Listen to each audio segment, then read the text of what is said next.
శ్రీమాత్రే నమ. జై గురు దత్తాత్రేయ నమ. ఈ వీడియోలో మనం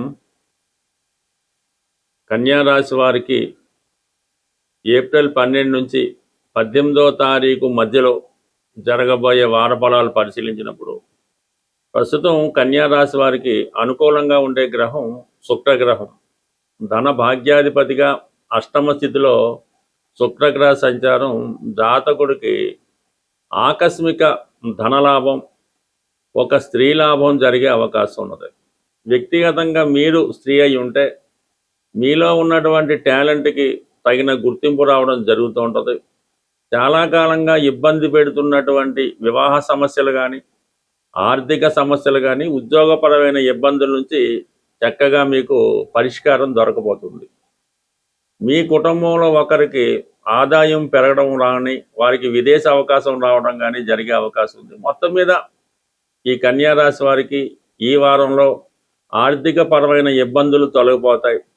కుటుంబంలో స్త్రీల ద్వారా మీరు ఒక శుభవార్త వింటారు, లేదంటే మీ కుటుంబంలో స్త్రీలకి అనుకూలమైన స్థితి కలిగే అవకాశం ఉంది ఈ శుక్రగ్రహ అనుగ్రహం వల్ల. శుక్రుడు కూడా మరి తొందరలో తన స్వక్షేత్రమైనటువంటి వృషభ రాశిలోకి చేరబోతున్నాడు. అంటే నెమ్మదిగా మీ యొక్క ధనం యొక్క స్థితి, ఆర్థిక స్థితి మెరుగుపడుతుంది. మీరు చాలా హ్యాపీగా ఫ్యూచర్లో ఆర్థిక విషయాల్లో ఇబ్బంది లేకుండా ఉండే అవకాశం ఉన్నది.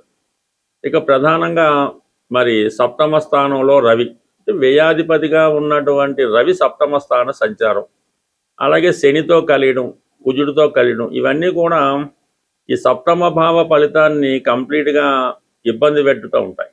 వివాహ ప్రయత్నాలు ఎంత కష్టపడినా కూడా వాయిదా పడుతుంటాయి. అలాగే భార్యాభర్తల మధ్య ఏదో ఒక సమస్య తలెత్తుతూ ఉంటుంది. అలాగే ఉద్యోగరీత్యా భార్య ఒక చోట, భర్త ఒక చోట ఉద్యోగం చేయడం, అలాగే ఏదో విధంగా అనారోగ్య కారణాల వల్ల, ఉద్యోగ కారణాల వల్ల, ఏ కారణం వల్ల అయితేనే దాంపత్య సౌఖ్యానికి చాలా ఇబ్బంది కలుగుతూ ఉంటుంది. ఏదో ఒక ఇబ్బంది కలుగుతూ ఉంటుంది అన్నమాట ఈ భార్యాభర్తల మధ్య. అలాగే పార్ట్నర్స్, మీరు ఏదైనా వ్యాపారం ఇతరులతో కలిసి చేస్తుంటే మట్టుకు చాలా ఇబ్బంది పడవలసి వస్తుంది. మీ పార్ట్నర్స్ మీ మీద ఆధిపత్యం చెలాయిస్తుంటారు. నష్టం వస్తే మీరు స్వీకరించవలసి వస్తుంది, లాభం వస్తే వాళ్ళు పంచుకోవడం జరుగుతూ ఉంటుంది. సాధ్యమైనంత వరకు ఎప్పుడూ కూడా జీవితంలో కన్యా రాశి వారు ఎవరితో ఉన్నా కలిసి వ్యాపారం అన్నది చేయకూడదు. ఈవెన్ సొంత వారితో అయినా, అన్నదమ్ములతో కానీ, అక్కచెల్లెలతో కానీ ఎవరితో కలిసి వ్యాపారం చేసినా వాళ్ళు బాగుపడతారు, మీరు నష్టపోవడం జరుగుతుంటుంది. కాబట్టి ఎస్పెషల్లీ ఈ కాంబినేషన్లో మాత్రం ప్రస్తుతం మాత్రం ఎవరితో కూడా, అంటే శని అక్కడ ఇంకా సంవత్సరాలు సుమారుగా ఉంటాడు కాబట్టి పార్ట్నర్షిప్ వ్యవహారాలు అయితే వద్దు. అయితే ఉద్యోగ ప్రయత్నాల్లో, దూర ప్రాంత ఉద్యోగ ప్రయత్నాలు కానీ, విదేశ ప్రయత్నాలు కానీ చాలా వరకు నెరవేరే అవకాశం ఉంటుంది. మరి ఈ వారమే బుధగ్రహం కూడా మరి మీనరాశిలో ప్రవేశించడం వల్ల ఈ రాశి వారికి కొన్ని దూర ప్రాంతంలో ఉద్యోగ అవకాశాలు రావడం జరుగుతూ ఉంటుంది. గతంలో జరిగినటువంటి ఏదో పొరపాటు వల్ల ఈ సమయంలో ఉద్యోగానికి కూడా ఒక విధమైన ఇబ్బంది రావడం జరుగుతూ ఉంటుంది. సో అందువల్ల ఏంటంటే ఏదైనా ఈ సమయంలో, ఈ కొద్ది రోజుల్లో ఈ కన్యా రాశి వారికి ఉద్యోగపరమైన చేంజెస్ రావడం జరుగుతుంది. వృత్తిపరంగా ఎక్కువ ప్రయాణాలు చేయవలసి ఉంటుంది. ఎక్కువ వర్క్ లోడ్ కూడా పెరుగుతూ ఉంటుంది. ఎప్పుడో జరిగిపోయి ఇప్పుడు మళ్ళీ బయటకు వచ్చి వాటిని సరిచేసే ప్రయత్నంలో చాలా స్ట్రగుల్ పడడం అది జరుగుతుంటుంది. మీరు ఎంత నిజాయితీగా ఉన్నా మీ మీద ఏదో ఒక బ్లేమ్ అన్నది ఈ సమయంలో పడుతుంది. అయితే ఖచ్చితంగా మాత్రం ప్రతి సమస్యని మీరు ఖచ్చితంగా పరిష్కరించుకుంటారు. మీరు సొంతంగా చేసిన పొరపాట్ల కన్నా ఇతరులు చేసిన పొరపాట్లకి ఎక్కువ మీరు ఇబ్బంది పడవలసి వస్తుంది. బట్ ఏదేమైనా 6వ స్థానంలో రాహుగ్రహ ప్రభావం వల్ల ఎవరు ఎన్ని రకాలుగా ఇబ్బంది పెట్టినా ఫైనల్ విజయం మీకే లభిస్తుంది. ఈ సమయంలో మీరు చేసే కొత్త ఉద్యోగ ప్రయత్నాలు కూడా చాలా వరకు ఫలించే అవకాశం ఉంది. అయితే చాలా వరకు అనవసర ఖర్చులు మిమ్మల్ని ఇబ్బంది పెడుతుంటాయి. వాటి విషయంలో కొంత జాగ్రత్త వహించడం మంచిది. ప్రధానంగా గృహంలో శుభకార్యాలు ఎంత కష్టపడినా వాయిదా పడడం జరుగుతూ ఉంటుంది. ఇంట్లో ఒకరికి ఒకరికి సరైనటువంటి సత్సంబంధాలు లేకపోవడం, ఇంటి అవసరాలకి తేవలసినటువంటి వస్తువులు కానీ, సదుపాయాలు కానీ సమకూర్చడంలో విఫలం అవుతూ ఉంటారు. అందరూ సంపాదిస్తుంటారు, ఎవరు బాధ్యత తీసుకోరు, ఆ ఇంటి ఇళ్ళాలు సతమతం అవుతూ ఉంటారు. ఇలాగా ఈ గృహ పరిస్థితి అల్లుకల్లోలంగా ఉన్నప్పుడు ఒక చక్కని పరిష్కార మార్గం ఇది చాలా సక్సెస్ఫుల్గా రావడం జరిగింది. ఇది చాలా నమ్మకంతో చేయవలసి ఉంటుంది. ఒక మంచి శుభ్రమైనటువంటివి న్యూ స్టాకులో ఉన్నటువంటి పసుపు కొమ్ములు ఒక 111 తీసుకోవాలి.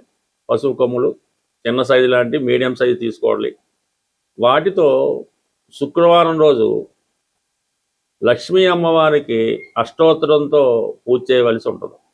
ఈ పసుపు కొమ్ములు 108 నామాలతో అమ్మవారికి పూజ చేసి అమ్మవారి ముందు ఉంచాలి. తర్వాత అవి ఒక చక్కని గట్టి దారంలో ఆ దారాన్ని కూడా పసుపు రాసి పవిత్రమైనటువంటి మనసుతో ఈ పసుపు కొమ్ములు అనేవి ఒక మాలగా కట్టవలసి ఉంటుంది.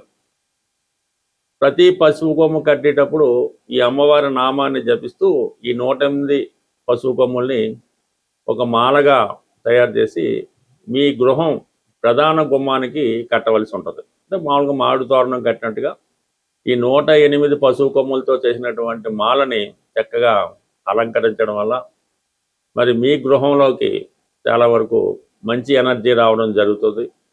చాలా వరకు ఆర్థిక సమస్యలు ఇమ్మీడియట్గా ఒక శుభకార్యం అన్నది మీ గృహంలో జరుగుతుంది. దానివల్ల మీ ఇంట్లో ఆటోమేటిక్గా జరుగుతుంటుంది.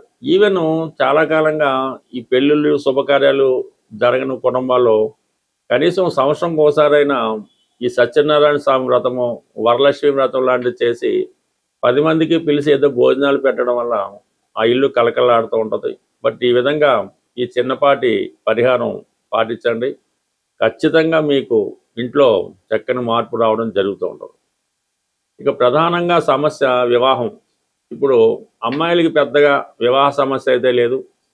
మరి ఈ మ్యారేజ్ సంబంధించినటువంటి మ్యారేజ్ బ్రోకర్స్ అవనివ్వండి, వీళ్ళంతా కూడా అమ్మాయిలకి ఫ్రీ రిజిస్ట్రేషన్ చేసుకుంటున్నారు. అబ్బాయిలు అయితే డబ్బులు కట్టవలసి వస్తుంది. మీ యొక్క అబ్బాయికి కానీ మీరు అబ్బాయిలు అయితే తొందరగా వివాహం జరగడానికి ఒక నమ్మకంతో చేసే పరిహారం. అంటే ఏదన్నా ఒక వారమో ఒకసారో చేస్తే సరిపోదు. ఎవరికి వారే స్వయంగా చేయించవలసినటువంటి పరిహారం ఇది. ప్రధానంగా అబ్బాయిలు మంగళవారం రోజు ఆంజనేయ స్వామి వారి ఆలయంలో సాయంకాలం పూట జిలేబీ పంచిపెట్టవలసి ఉంటుంది అక్కడ ఉన్నటువంటి భక్తులకి. ఈ విధంగా కొన్ని వారాలు పంచిపెట్టడం వల్ల వివాహానికి అనుకూలత ఏర్పడుతూ ఉంటుంది. అలాగే వీరు ఈ స్ఫటికమాల ధరించవలసి ఉంటుంది. మెడలో స్ఫటికమాల ధరించడం వల్ల అబ్బాయిలకి తొందరగా వివాహం కుదురుతుంది.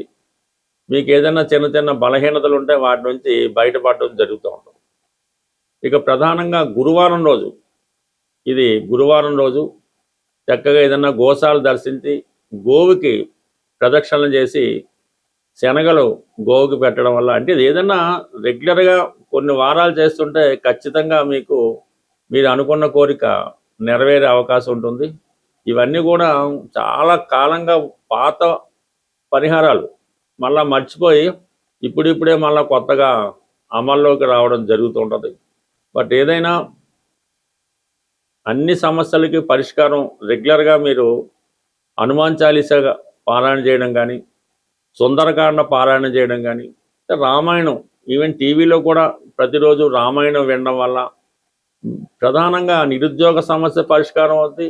పిల్లల యొక్క అభివృద్ధి, వారి యొక్క సక్సెస్ మీరు చాలా వరకు చూడడం జరుగుతుంటుంది. ఏదైనా దైవాన్ని మించినటువంటిది అంటే ఇటువంటి రాముడు, సూర్యుడు ఇవన్నీ మనకి తొందరగా అనుగ్రహాన్ని ఇచ్చే దేవతలు. స్వస్తి.